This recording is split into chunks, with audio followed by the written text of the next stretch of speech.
আগে জানলে তোর ভাঙা নৌকায় চড়তাম না। ও আমার দরদি আগে জানলে তোর ভাঙা নৌকায় চড়তাম না।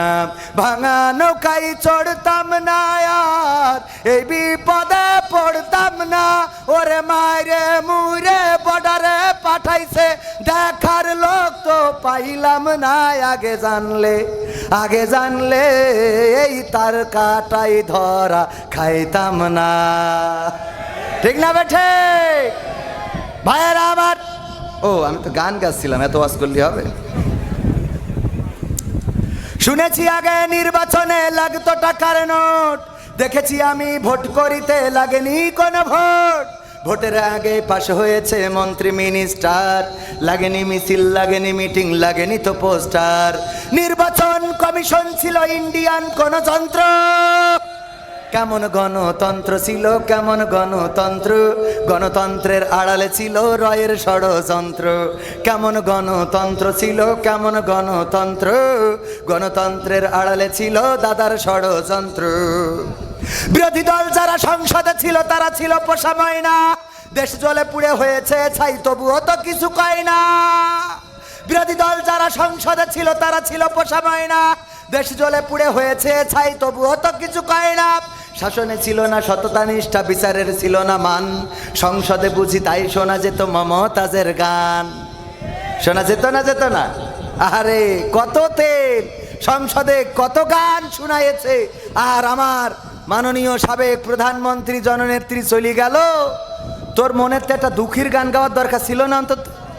কথা কয় না? মনির খান অঞ্জনা চলে গেছে, তা কয়খান ক্যাসেট করিছে? কথা কয় না? কয়খান ক্যাসেট করিছে এক অঞ্জনার জন্য। আর শেখ হাসিনা চলে গেল, এত শিল্পী যারা সংসদে পর্যন্ত গান গায়, ওরা অন্তত একটা গান করত, তাও তো মনের বুঝ দিতে পারতাম যে মমতাজ অন্তত একটা গান গেয়েছে যে আমার সোনার ময়না পাখি কোন বাদোষে দাদার দেশে গো, আমরা কেমনে থাকি রে আমার সোনার ময়না পাখি। এটা গাওয়া যেত না? কথা কয় না? গাওয়া যেত না? পাকামো তেল মারো খালি। আর প্রধানমন্ত্রী আল্লাহ এত বেরেন, এই তেলগুলো বুঝতে পারিনি আমরা যে তার শুভাকাঙ্ক্ষী, কত দোয়া করেছি আল্লাহ নেখায়াত দাও। কথা কয় না? শেখ হাসিনা যদি দোয়া করতে করতে আমাদের এক হুজুর ডাইরেক্ট আরবি দিয়ে দোয়া করলো, বলছে রব্বানা আতিনা ফিদ দুনিয়া হাসিনা। আরবি দিয়ে পর্যন্ত দোয়া করে দিলে, এর পরেও আমাদের বিশ্বাস করিনি। কথা কয় না? ও বিশ্বাস করি যারা তেল মেরিয়েছে, ওরা দোয়া করিয়েছে কি? বলছে আল্লাহ বঙ্গবন্ধুকে সপরিবারে যারা হত্যা করেছে তুমি তাদের জান্নাতুল ফেরদাউস নসিব করো। সহ্য না করে পারা যায় কোনকে দোয়া কোনে লাগাইছে। আবার বলছে বঙ্গবন্ধুকে আল্লাহ তুমি জাহান্নামের উচ্চ মাকাম দান করো। কত বড় শয়তান! আমার মিজাজ এত খারাপ হয়েছে, ওই সময় মনে হইলো জামাত ইসলাম ছেড়ে দিয়ে এখন অন্তত দোয়া করার জন্য হলো আমলিক করবো, কারণ জাহান্নামের উচ্চ মাকাম চাবি তুই পাকামো পাইছিস। বেয়াদব কোথাকার! কত বড় শয়তানের শয়তান! আর এই সব লোকগুলো ডানি ভাই, আর আমাদের জেলখানায় পুরি দিয়ে। আমরা যারা তার ভালো চাই, আমরা বলেছি আমাদের মুখ বন্ধ করার জন্য কিচ্ছু করা লাগবে না। আপনি জেলখানায় খামাখা সরকারের টাকা দিয়ে ভাত খাওয়াবেন কেন? আপনি খামাখা ফাঁসির কাষ্ট বানায়ে ওই জল্লাদ শাহজাহানের নিয়ে ফাঁসি দেবেন কেন?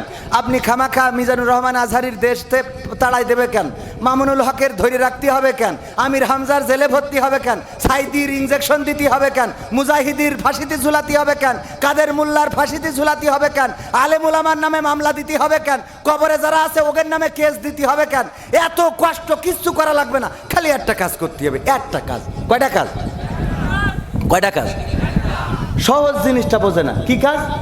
আমি বললাম বাংলাদেশের সংসদে কোরআনের আইন কায়েম করে দেন, হুজুরা যদি চুপ না থাকে আমি বুঝে দেবো। কথা কয় না। বাংলাদেশের সংসদে কোরআনের আইন কায়েম করে দেন যদি মামুনুল হক, আমির হামজা, মিজানুর রহমান আজহারি, সাইদিন নাতিপুতি, তার ওয়ারেসরা, কবির বিন সামাদরা, মিজানুর রহমান ডাক্তাররা, আব্দুল হাই সিদ্দিকিরা যদি চুপ না থাকে, আমি বুঝে দেবো আমার ফাঁসি দিয়ে নয় দিন। কথা কয় না। চাপাই নবাবগঞ্জে গেছি, একজন সির করতেছে, হুজুর এই স্টার জলসা সিনেমা দেখা কি জায়েজ আছে? সহ্য না করে পারবেন কি? শয়তানের তো অভাব নেই। আমি বললাম যে আছে।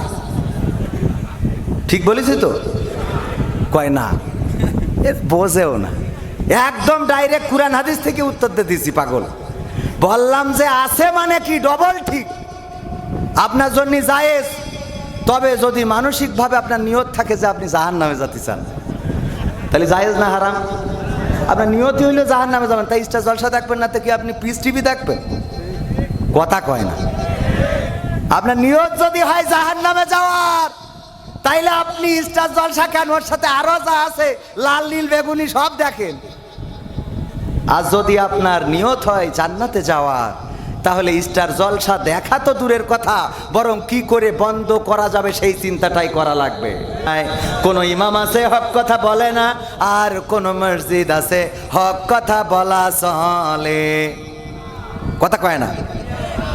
মসজিদের সভাপতি বলল, হুজুর কতদিন হয়ে গেল আমরা মুসা আলাইহিস সালামের জীবনী শুনি নাই, একটু মুসা আলাইহিস সালামের জীবনী নিয়ে আলোচনা করবেন। হুজুর আলোচনা করলো। আলোচনা করার পরে মসজিদের সভাপতি ডেকে বলতেছে, হুজুর আপনারে বললাম কি, আপনি করলেন কি? কি বলেছেন? আমি বললাম মুসা আলাইহিস সালামের জীবন নিয়ে আলোচনা করতে, আপনি কি করলেন? কয় আমি তো মুসা আলাইহিস সালামের জীবন নিয়ে আলোচনা করেছি। কয় কি করে মুসা আলাইহিস সালামের জীবন নিয়ে আলোচনা করলেন? আপনি তো দেখলাম ফেরাউনের জীবন নিয়ে পড়েছিলেন। কথা কয় না। কয় মুসার কথা বলতে গেলে আলাইহিস সালাম, উনার কথা বলতে গেলে তো ফিরাউনের কথা আসবেই। বলছে আসুক, ভালো কথা, কিন্তু যখনই আপনি ফেরাউনের কথা বলছিলেন তখনই দেখছিলাম আপনি আমার দিকে তাকাচ্ছিলেন। সমস্যাটা কি বোঝা গেছে? আমার দিকে তাকাচ্ছিলেন, মনের মধ্যে দোষ আছে না নাই? আবু জাহেলের কথা বললে একদল মনে করে ওদের কথা বলা হচ্ছে, আব্রাহার কথা বললে মনে করে ওদের কথা বলা হচ্ছে, নমরুদের কথা বললে মনে করে ওদের কথা বলা হচ্ছে, ফেরাউনের কথা বললে মনে করে ওদের কথা বলা হচ্ছে। আসলে ওদের কথা বলা হয় না, কিন্তু ওদের অন্তরে এই জাতীয় ভয় আছে না নাই? কারণ চোর যে করে, মিজান ডাক্তার চোর ধরার জন্য কাঁঠাল চোর, কাঁঠালকে চুরি করেছেন, চোর ধরার জন্য বুদ্ধি করে বললেন কাঁঠাল চোর, আর কেউ নয়। এখানে আমি দেখতে পাচ্ছি যে কাঁঠাল চোর, তার মাথায় কাঁঠালের আঠা আছে। চোর মাথায় হাত দেবে না? দেবে না? চোর চিন্তা করলো মাথায় কাঁঠালের আঠা কেমন করে। আহারে হুজুর, আমরা শুনছি আপনার গাড়ি থেকে গতকাল মাহফিল থেকে কারা লুকিং গ্লাস খুলে নিয়ে গেছে, এ বিষয়ে কিছু বলে না। এই দেখো,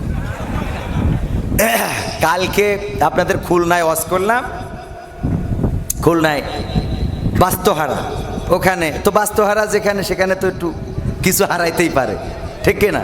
তো গাড়ির লুকিং গ্লাস খুলে নিয়ে চলে গেছে। যাবে না কেন?